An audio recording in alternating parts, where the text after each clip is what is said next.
দেশ বিদেশের ব্যবসা বাণিজ্য আর অর্থনীতির সব খবর নিয়ে আমন্ত্রণ জানাচ্ছি মেট্রোসেম বিজনেস রিপোর্টে। গেলবারের মতো এবারও কোরবানির চামড়ার বাজার নিয়ে শঙ্কা তৈরি হয়েছে। সংকট এড়াতে খেলাপি ব্যবসায়ীদের ঋণ নিশ্চিত করার পরামর্শ ব্যবসায়ীদের। শূন্য শুল্ক সুবিধায় চীনে পণ্য রপ্তানি বাড়ানোর সুযোগ কাজে লাগানো যাবে কতটা? করোনায় কাজ হারিয়ে বিদেশ হতে ফেরত আসা কর্মীদের প্রণোদনার ঋণ বিতরণ শুরু হবে জুলাই থেকে। ফিরেছে 16,000-এর বেশি শ্রমিক। এমন সব খবর নিয়েই আমাদের আজকের আয়োজন। চামড়া শিল্পের বেশিরভাগ উদ্যোক্তাই ব্যাংকের ঋণ পরিশোধ করতে না পেরে ঋণ খেলাপিতে পরিণত হয়েছেন। তাই নতুন করে তাদের ঋণ দিতে উৎসাহী হচ্ছে না কোনো ব্যাংক। এই অবস্থায় আসন্ন কোরবানির ঈদে কাঁচা চামড়া সংগ্রহ নিয়ে অনিশ্চয়তা দেখা দিয়েছে। শিল্পটিকে বাঁচিয়ে রাখতে প্রয়োজনে রাজস্ব খাত থেকে অর্থ বরাদ্দের পরামর্শ দিয়েছেন প্রধানমন্ত্রীর বেসরকারি বিনিয়োগ বিষয়ক উপদেষ্টা সালমান এফ রহমান। সোমবার অনলাইনে অনুষ্ঠিত চামড়া শিল্পের উন্নয়নে গঠিত টাস্কফোর্সের সভায় এসব বিষয় আলোচিত হয়। রাস্তায় পড়ে আছে কাঁচা চামড়া। ক্রেতা না থাকায় একসময় আবর্জনায় পরিণত হয় দেশের দ্বিতীয় বৃহত্তম এই রপ্তানি পণ্য। নগদ অর্থ না থাকার কারণ দেখিয়ে ট্যানারি মালিকরা চামড়া সংগ্রহ না করায় এমন পরিস্থিতি তৈরি হয়েছিল গেল কোরবানির ঈদে। ট্যানারি মালিকরা বলছেন এবার তাদের অবস্থা আরও খারাপ।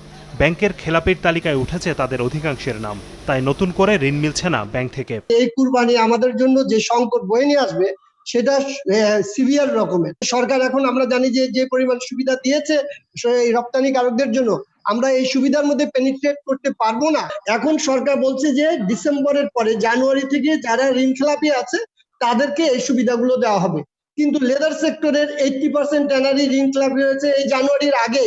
কাজে আমরা কোনো সুবিধাই নিতে পারবো না যদি আমাদেরকে লেদার সেক্টরের জন্য বলা না হয় যে চামড়া হাজারীবাগ থেকে সাভারে যাওয়ার পরে যে সমস্ত ট্যানারি ইনখিলাপি হয়ে গেছে তাদেরকে তাদের টাইম ফরম্যাটটা বাড়িয়ে দেওয়া হোক। ব্যবসায়ীরা বলছেন সাভার শিল্পনগরীর কেন্দ্রীয় বর্জ্য শোধনাগারটি পুরোপুরি চালু না হওয়ায় আন্তর্জাতিক সনদ পাচ্ছে না ট্যানারিগুলো, ফলে ক্ষতির মুখে পড়েছে রপ্তানি। ট্যানারি মালিকদের হিসেবে সাভারের ট্যানারিগুলোতে অবিকৃত পড়ে আছে 500 কোটি টাকার চামড়া। এমন পরিস্থিতিতে ব্যাংক ঋণ না পেলে আসছে কোরবানিতে নতুন করে চামড়া সংগ্রহ করা প্রায় অসম্ভব হয়ে পড়বে তাদের জন্য।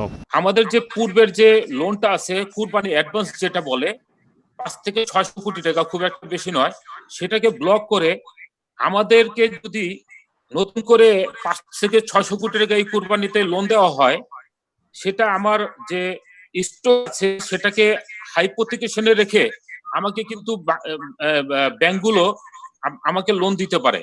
এখানে শুধু ব্যাংকিং বিভাগ রাখলে হবে না, এখানে আমার মনে হয় আপনাকে বাজেট থেকে সাপোর্ট দিতে হবে, হাইয়েস্ট অথরিটিতে এই সিদ্ধান্ত নিতে হবে। এবং আপনারা যদি এই সিদ্ধান্ত না নেন, দেন যা কিছু আমরা কথা বলতেছি এটা আপনার ঈদের আগে আপনি আরেকটা সিরিয়াস ডিজাস্টারের দিকে যাচ্ছেন। গত ঈদে আপনারা দেখেছেন যে চামড়াগুলি রাস্তায় তারা করেছে, এটা নিয়ে খুব সরকারের বদনাম হয়েছে। এবার গতবার যা হয়েছে তার থেকে 10 গুণ বেশি হবে। শুধু চামড়া সংগ্রহই নয়, করোনা পরিস্থিতির কারণে এবার ঈদের চামড়া কেনা বেচা, পরিবহন এবং সংরক্ষণ সবই পড়েছে ঝুঁকির মুখে। এই বছরে বিশেষ করে করোনা পরিস্থিতিতে স্বাস্থ্যগত সুরক্ষা নিশ্চিত করে চামড়া ছিলানো, সংগ্রহ, পরিবহন একটা বড় চ্যালেঞ্জ। আমরা মনে করি বাণিজ্য মন্ত্রণালয়, অর্থ মন্ত্রণালয়, অর্থ বিভাগ ও আর্থিক প্রতিষ্ঠান বিভাগ, বাংলাদেশ ব্যাংক, শিল্প মন্ত্রণালয় এবং চামড়া শিল্পের সাথে জড়িত সম্মানিত ব্যবসায়ী নেতৃবৃন্দ একসাথে মিলে খোলা মনে কাজ করলে আমাদের সমস্যাগুলো থাকবে না। পাশাপাশি স্বাস্থ্য সুরক্ষা মেনে কোরবানি দেয়া এবং চামড়া সংরক্ষণে সংশ্লিষ্ট সকলকে সচেতন করতে পদক্ষেপ নেওয়ার নির্দেশনাও দিয়েছেন শিল্পমন্ত্রী। শাহাদাত হুসাইন, বিজনেস রিপোর্ট, মাছরাঙা টেলিভিশন। চীনের বাজারে 97% রপ্তানি পণ্যে শুল্কমুক্ত প্রবেশাধিকার পেয়েছে বাংলাদেশ। স্বল্পোন্নত দেশ হিসেবে এই সুবিধা দেওয়া হয়েছে, যা আগামী 1 জুলাই থেকে কার্যকর হবে। বিশ্লেষকরা বলছেন এর ফলে চীনের সঙ্গে বিদ্যমান বিশাল বাণিজ্য ঘাটতি কমে আসবে। যদিও এজন্য বাংলাদেশকে পণ্যের মান, স্থানীয় পর্যায়ে মূল্য সংযোজনের হার সহ বেশ কিছু শর্ত পূরণ করতে হবে। প্রথমে যুক্তরাষ্ট্রের সঙ্গে বাণিজ্য যুদ্ধ, পরে করোনার প্রাদুর্ভাব, সবকিছু মিলে চীনের অর্থনীতি পার করছে এক কঠিন সময়। তবে এত কিছুর পরও বৈশ্বিক বাণিজ্যে এখনও শীর্ষে দেশটি। বাংলাদেশের সবচেয়ে বড় বাণিজ্য অংশীদারও তারা। বছরে দুই দেশের ব্যবসার পরিমাণ এখন $1,200 কোটি মতো, যদিও এর প্রায় পুরোটাই চীনের অনুকূলে। সেখান থেকে বছরে $1,100 কোটি পণ্য আমদানি করে বাংলাদেশ, বিপরীতে এখান থেকে রপ্তানি হয় মাত্র $100 কোটি। এই অবস্থার পরিবর্তনে দেশটির সঙ্গে মুক্ত বাণিজ্য চুক্তির প্রস্তাব দিয়েছিল বাংলাদেশ। সেই চুক্তি না হলেও বাংলাদেশি পণ্যের শুল্কমুক্ত প্রবেশাধিকার দিয়েছে চীন। এটাকে বলা হচ্ছে যে 97% জিরো ট্যারিফ ট্রিটমেন্ট বা duty free quota free access, যেটা আমাদেরকে চায়না দিয়েছে, এটা স্বল্পোন্নত দেশের জন্য দেওয়া হয়েছে এবং এটা 2024 সাল পর্যন্ত বলবৎ থাকবে। এই শুল্ক সুবিধাটি হচ্ছে একটা বা Bangkok agreement, Asia Pacific trade agreement, এটারও ওভার অ্যান্ড অ্যাবাভ, মানে এটারও উপরে এই সুবিধাটা আমরা পাচ্ছি, বাড়তি সুবিধা বা অতিরিক্ত সুবিধা।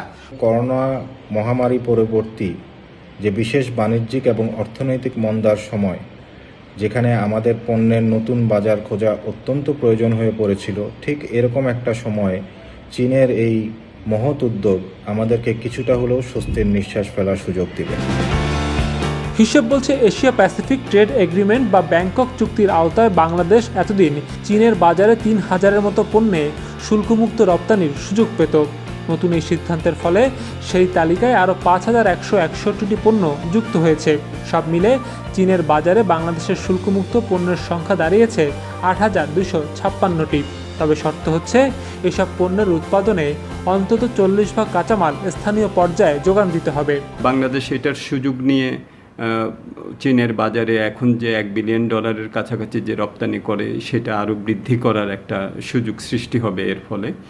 এবং এটা যদি করতে হয় তাহলে আমাদের সরবরাহ সক্ষমতা বাড়াতে হবে, এবং সরবরাহ সক্ষমতা বাড়াতে গেলে আমাদের উদ্যোক্তাদের যেরকমভাবে প্রয়োজন পড়বে আমাদের পণ্যের বৈচিত্র্যকরণের জন্য, আমরা কিন্তু বিদেশি বিনিয়োগ আকর্ষণ করেও এই সুবিধাটা নিতে পারি। বিশেষত চীনের বিনিয়োগ বাংলাদেশে এসে এই শূন্য শুল্কের সুবিধাটা নিয়ে চীনের বাজারেও প্রবেশ করতে পারে।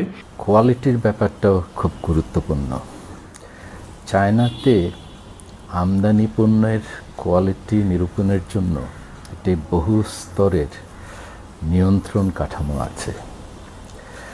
সেটার মধ্যে দিয়ে কিভাবে ন্যাভিগেট করতে হয় এটা শিখতে হবে, এবং কোয়ালিটি স্ট্যান্ডার্ডগুলোর কমপ্লায়েন্স নিশ্চিত করার জন্য বিএসটিআই এর সনদপত্রের আন্তর্জাতিক গ্রহণযোগ্যতা বাড়াতে হবে। হিসেব বলছে চলতি অর্থবছরের প্রথম 11 মাসে বাংলাদেশ চীনে সব মিলে $55.71 কোটি পণ্য রপ্তানি করেছে। আগের বছর একই সময়ে যা ছিল $71 কোটি মতো। সৌরভ রহমান, বিজনেস রিপোর্ট, মাছরাঙা টেলিভিশন। কোভিড-19-এর প্রাদুর্ভাবের কারণে কাজ হারিয়ে দেশে ফিরে আসা প্রবাসী শ্রমিকদের জন্য ঘোষিত ঋণ প্রণোদনা বিতরণ শুরু হবে জুলাই থেকে। এরই মধ্যে এ সংক্রান্ত নীতিমালা চূড়ান্ত হয়েছে বলে জানিয়েছেন প্রবাসী কল্যাণ ও বৈদেশিক কর্মসংস্থান সচিব আহমেদ মনিরুস-সালেহীন। সোমবার অভিবাসন বিষয়ক গবেষণা সংস্থা রামরুর এক ভার্চুয়াল আলোচনায় যোগ দিয়ে তিনি এসব কথা জানান।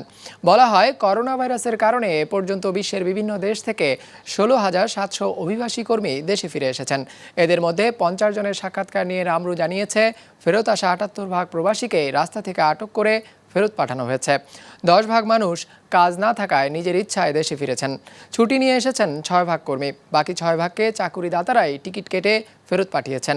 তবে যাদের স্থানীয় আইন শৃঙ্খলা রক্ষাকারী বাহিনী আটক করে ফেরত পাঠিয়েছে তাদেরকে নির্যাতনের অভিযোগ পাওয়া গেছে বলেও জানিয়েছে রামরু। এ সময় সরকারের পক্ষ থেকে বলা হয়, যদি কোনো কর্মীর বেতন বকেয়া থাকে তবে তা আদায়ে সংশ্লিষ্ট দূতাবাস উদ্যোগ নেবে। একই সঙ্গে ফেরত আসা কর্মীরা পরবর্তী সময়ে অগ্রাধিকার ভিত্তিতে বিদেশে যাবার সুযোগ পাবেন। তবে এখন থেকে শুধুমাত্র দক্ষরাই অভিবাসনের সুযোগ পাবেন বলে জানানো হয় অনুষ্ঠানে। Infection rate generally higher than local. অভিবাসীদের জেনারেলি ইনফেকশনটা বেশি লোকালদের তুলনায়।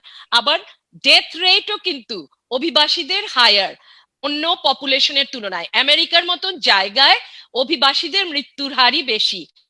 আর বাংলাদেশের 19টা দেশে যে বাংলাদেশি আছেন, আমরা তাদের ভেতরে দেখেছি 1106 জন মৃত্যুবরণ করেছেন। তো অভিবাসীর ভিতরেই মৃত্যুর হারটাও বেশি। এখন ডিসক্রিমিনেশন যে সার্ভিস, ওইখানে যে সার্ভিস তারা পাবেন সেই সার্ভিসের ক্ষেত্রেও ডিসক্রিমিনেশন কিন্তু অভিবাসীরাই বেশি ভোগ করেন। চলতি মৌসুমের বিভিন্ন সময়ে ঝড় বৃষ্টিতে ঝিনাইদহে নষ্ট হয়ে গেছে অধিকাংশ তিল ক্ষেত। এতে বড় ধরনের লোকসান গুনছেন কৃষকরা। জেলা প্রতিনিধি শাহরিয়ার রহমান রকির পাঠানো তথ্য ছবিতে ডেস্ক রিপোর্ট। জেলায় এবার ৩৫০০-এর বেশি হেক্টর জমিতে তিল চাষ করেছিলেন কৃষকরা। কিছুদিনের মধ্যেই তা ঘরে তোলার কথা ছিল তাদের, কিন্তু চলতি মৌসুমে ঘূর্ণিঝড় ও কয়েক দফা বৃষ্টির কবলে পড়েছে তিল ক্ষেত। এতে বাতাসে হেলে পড়েছে অনেক গাছ, দিনের পর দিন বৃষ্টির পানি জমে মরে গেছে। ক্ষেতে যতটুকু আছে তাও নষ্ট হওয়ার আশঙ্কায় আধা পাকা তিল ঘরে তুলতে বাধ্য হচ্ছেন কৃষকরা। অনেকে আবার গবাদি পশুকেও খাওয়াচ্ছেন। টানা বৃষ্টির কারণে তিল সব মাঠের ক্ষেত সব মাঠ খেয়ে গেছে। কৃষকরা একদমই ভরাডুবি, অনেকে গরু বাঁধে খাওয়াচ্ছে, অনেকে টাকা নেই জন দিয়ে কাটতে পারছে না বলে নিজে টুকটাক করে কাজ করছে। সব পাকি নেই, কিছু পাক আছে, কিছু কাঁচা ঝরে যাচ্ছে, চিটে পড়ে গেছে। কাটিয়ে কুটে গুছা নিয়ে যে বাড়ি নিয়ে যে ফালা দেবো, নিয়ে যে রোদ বাবলি পারে জাড়িয়ে জুড়ে যদি কিছু বেরোলো না বেরোলে আর কিছু করার নাই। অনেক আশা নিয়ে এই তিল চাষ করছিল, এখন নিরাশা হয়ে গেছে। যদি সরকার আমাদের কিছু সাহায্য করত, আমাদের তিল চাষিরা একটু দাঁড়াতে পারত। ক্ষতি পোষাতে কৃষকদের আর্থিক সহায়তা দেওয়ার পাশাপাশি সহজ শর্তে ঋণ ব্যবস্থার আশ্বাস দিয়েছেন স্থানীয় কৃষি কর্মকর্তা। ইতিমধ্যেই আমরা কৃষি মন্ত্রণালয়ে এই ক্ষয়ক্ষতির রিপোর্ট প্রেরণ করেছি। আমরা আশা করছি যে অচিরেই আমরা এই কৃষকদের ক্ষতি পুষিয়ে নেওয়ার জন্য আমরা কৃষি প্রণোদনা, কৃষি পুনর্বাসন এবং স্বল্প সুদে ঋণ প্রোভাইড করে তাদেরকে সেই ক্ষতিটা আমরা পুষিয়ে নিতে পারব। কৃষি সম্প্রসারণ অধিদপ্তরের হিসেবে জেলার প্রায় 60% তিল এরই মধ্যে নষ্ট হয়ে গেছে। বিজনেস রিপোর্ট, মাছরাঙা টেলিভিশন।